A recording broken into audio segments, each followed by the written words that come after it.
C'est un plaisir de recevoir et d'avoir à discuter avec Manuel Gautran. Vous avez étudié à Montpellier, vous avez créé votre agence en 91 et vous êtes venu l'installer à Paris. Vous avez reçu de très nombreux prix. Votre travail a été vraiment déjà bien repéré. Vous avez fait de nombreux projets du logement, mais également de très nombreux projets culturels. Si on voulait définir ce qui caractériserait votre créativité, qu'est-ce que vous diriez? De quoi vous parleriez d'abord? D'abord, je dirais que la créativité, elle ne cesse jamais, c'est-à-dire qu'on est toujours en train d'être sur le qui-vive. C'est vrai qu'on aime bien commencer les projets à l'agence en re-questionnant le programme qu'on nous donne à travailler, en essayant pour le traduire, de le décortiquer, de voir aussi derrière le programme qu'est-ce que souhaite le maître d'ouvrage. Finalement, qu'il se démultiplie sous des formes parfois un tout petit peu inattendues pour aller encore plus loin. Vous êtes très intéressé par les flux de circulation. Est-ce que vous pouvez expliquer comment vous essayez d'intégrer ça dans vos projets? Alors déjà, j'ai eu la chance de faire beaucoup de projets culturels et ça m'a donné une grande exigence dans les parcours. La manière déjà dont on découvre le bâtiment dans la ville, dont il fait signal. Ensuite, la manière dont on rentre à l'intérieur. Les différents sas, les différentes séquences. Rien n'est laissé à l'abandon. Et c'est quelque chose que naturellement, au début, sans m'en rendre compte, j'ai finalement réintroduit dans tous les autres projets. Je sais que vous avez cette idée que parfois il faut ajouter à un programme quelque chose d'autre qui fera que précisément ce bâtiment ne sera plus un bâtiment lambda, mais il aura une adresse, il sera repéré, il sera même, vous dites, googlisable. Alors, est-ce que vous pouvez expliquer ça ?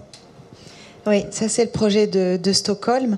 On a gagné un concours il y a 3 ans pour restructurer et surélever un bâtiment historique très beau. Et finalement, il y avait un problème d'ajout d'une architecture contemporaine sur une architecture brutaliste très très expressive.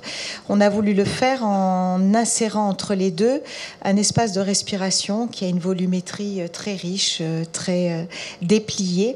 L'idée, c'était de faire en sorte que cet espace de respiration il devienne un balcon sur la ville et un des lieux à Stockholm où on admirera la plus belle skyline de la ville. Les architectes n'aiment pas toujours qu'on parle de façade, ils trouvent qu'il ne faut pas parler de ça. L'architecture, c'est beaucoup plus compliqué, on le sait, mais nonobstant, c'est quand même ce qu'on voit. Moi, je trouve que c'est super important. Il y a tout le rapport du bâtiment au site. Ça peut être un rapport de délicatesse, ça peut être un rapport assez monumental parce qu'il faut réveiller le site. L'entre-deux, c'est cette peau, c'est cet épiderme qui, tour à tour, doit envelopper au plus près pour rendre le bâtiment fonctionnel. Tour à tour, doit s'insérer dans la ville au mieux par rapport au contexte géographique.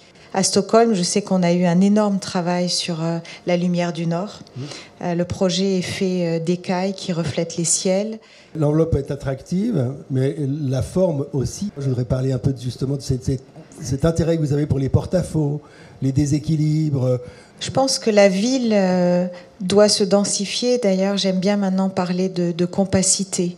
Et je reconnais que c'est pas par volonté, mais j'ai souvent été appelée dans des sites, sur des sites très denses, pour insérer des sortes d'architecture qui sont un peu des pièces dans un puzzle, qui travaillent dans des situations d'extrême densité, compacité, où il faut mettre des programmes assez importants dans des espaces tout petits.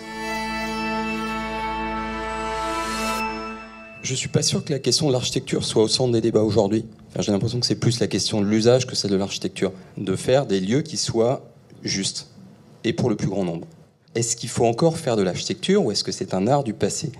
C'est vrai que quand on conçoit les projets aujourd'hui, on travaille principalement sur le fonctionnement, sur les usages à l'intérieur. Donc c'est créer un lieu de vie. Mais pour moi, après c'est un jeu de langage, mais pour moi, ça, c'est le cœur de l'architecture.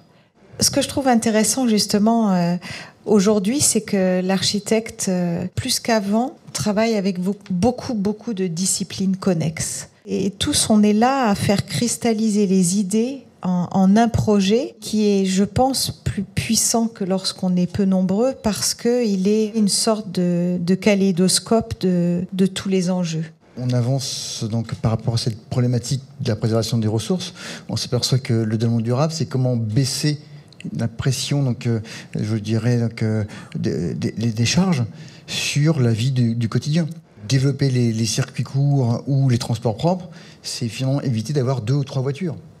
Donc aujourd'hui, on le voit bien, ceux qui vivent en banlieue. Et de ça, vous parlez avec Manuel quand vous êtes sur un projet commun? Tout à fait. Quand on travaille sur un projet donc, en conception, on regarde le territoire ensemble et on regarde comment finalement le bâtiment va fonctionner et comment finalement les usagers vont vivre avec ce bâtiment. Je crois de plus en plus à la mixité des fonctions, à leur superposition, à leur mutualisation et puis aussi au fait que peut-être un bâtiment va avoir un usage à un instant T et 10 ans ou 15 ans après, il aura un autre usage. Je pense que peut-être une architecte qui représente bien ce que j'ai envie que l'architecture soit, c'est vraiment Manuel Gautran dans sa manière de le transmettre. C'est un milieu qui est parfois peut-être un petit peu élitiste, un petit peu fermé, aussi bien dans la présentation qu'on fait de l'architecture que dans les bâtiments en eux-mêmes. Et c'est vrai que les bâtiments de Manuel Gautran, ce sont des cadeaux à la ville, on va dire. À nous de faire en sorte qu'on puisse rester indispensable, même si notre rôle a évolué. Il ne faudra pas s'opposer en tant qu'architecte à ce qu'une œuvre qu'on aura construite, elle puisse être remise en cause, elle puisse être transformée, parce que le cycle de vie même de l'architecture... C'est la présidente de l'Académie d'architecture qui parle? Ah oui, oui. Oui, oui. Madame, merci beaucoup.